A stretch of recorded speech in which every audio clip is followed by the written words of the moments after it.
Knowledge is only potential power. It becomes power only when and if it is organized into definite plans of action and directed to a definite end. Sure. Right. Okay. Okay.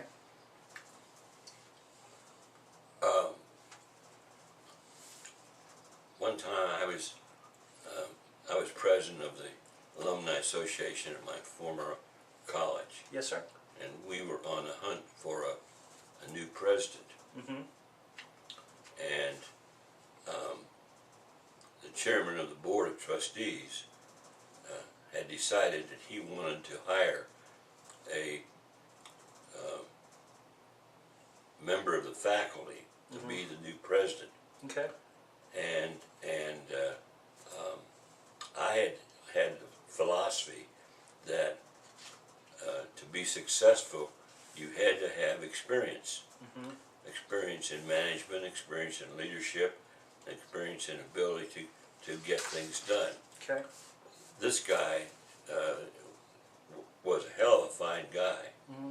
had a wonderful wife, Right. and so forth, but he had no management experience. Mm.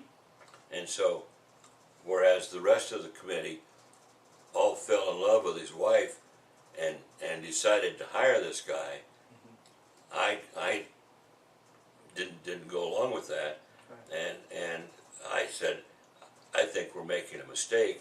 I think that we should hire somebody that has more experience. Mm-hmm. Proved out I was correct. Mm. And later on, another member of the board of trustees and I were talking about this, and I mentioned this, and he says, you were right.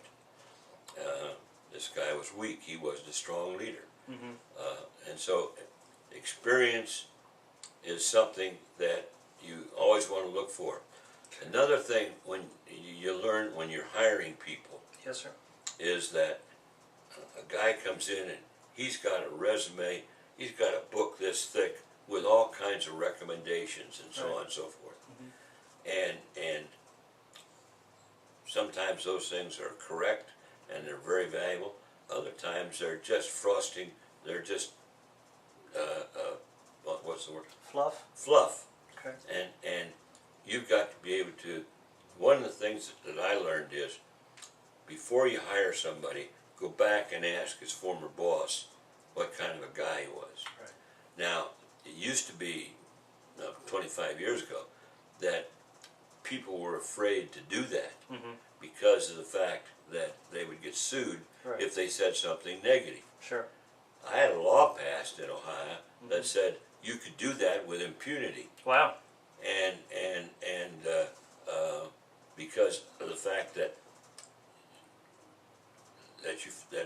when people were trying to get information on somebody, the former boss was scared to tell them anything.